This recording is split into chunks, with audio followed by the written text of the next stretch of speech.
Il est généralement très aisé pour moi de dresser le portrait d'un homme politique. Je ne me souviens pas tout au long de ma vie d'avoir eu une difficulté quelconque pour dresser le portrait d'un homme quel qu'il soit. Mais je dois avouer qu'il me sera très difficile de tracer le profil du ministre Babocar Souleye, un homme d'exception. Dans un article paru sur Cridem, l'équipe de communication de l'événement qui a réuni des Mauritaniens de tous horizons du pays avait écrit: Babocar Souleye incarne parfaitement l'essence même du dévouement et de l'amour de la nation. Son parcours, marqué par un engagement indéfectible, témoigne de sa volonté farouche de changer le destin de la Mauritanie. Ce témoignage publié sur Cridem par un de mes confrères de la presse disait beaucoup, mais ne disait pas tout de l'homme, que même Gaïdé Alassane, le brillant journaliste à court de mots et de qualificatifs, avait des difficultés à décrire la personnalité sociale, politique et publique.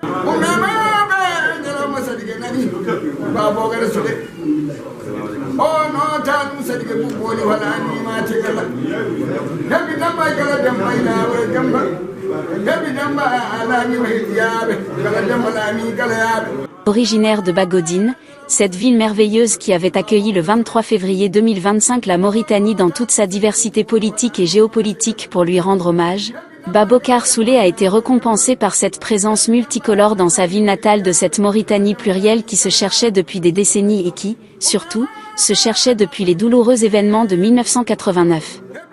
Juste récompense, et juste reconnaissance nationale pour cet homme d'exception qui a consacré toute sa vie de personnalité publique et politique à contribuer à la construction d'un avenir meilleur pour le vivre ensemble de son pays déchiré par les clivages politiques, les clivages raciaux mais surtout les intérêts égoïstes de certains de sa propre communauté.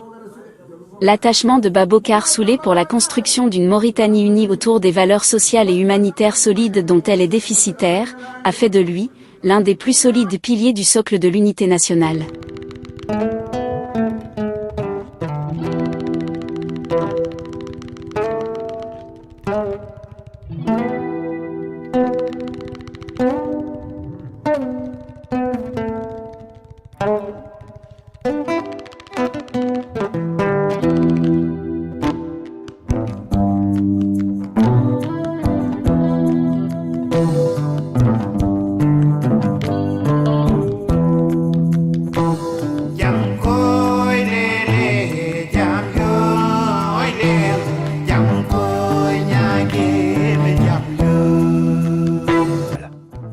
Mais au-delà même de ce pilier du socle de l'unité nationale, il est beaucoup plus que cela.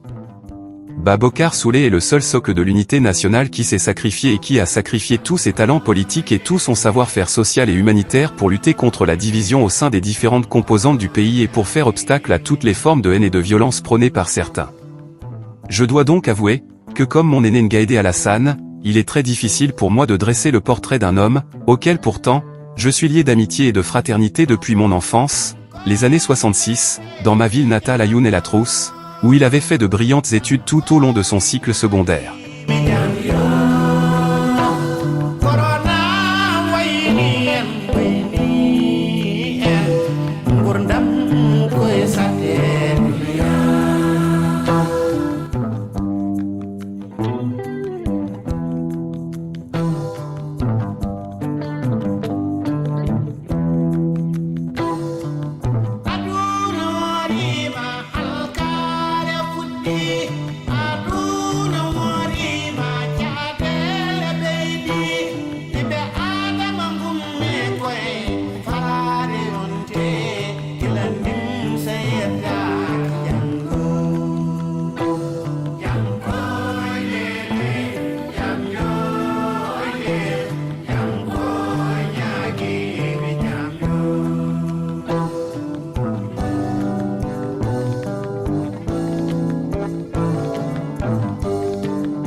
Juste récompense, et juste reconnaissance nationale pour cet homme d'exception qui a consacré toute sa vie de personnalité publique et politique à contribuer à la construction d'un avenir meilleur pour le vivre ensemble de son pays déchiré par les clivages politiques, les clivages raciaux mais aussi les intérêts égoïstes de certains de sa communauté.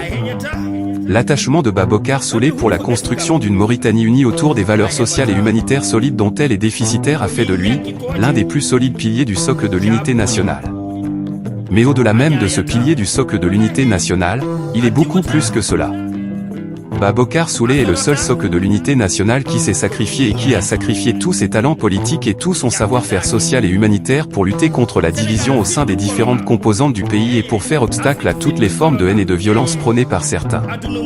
Je dois donc avouer, que comme mon aîné Ngaïdé Alassane, il est très difficile pour moi de dresser le portrait d'un homme, auquel pourtant, je suis lié d'amitié et de fraternité depuis mon enfance, les années 66, dans ma ville natale Ayoun El Atrous, où il avait fait de brillantes études tout au long de son cycle secondaire.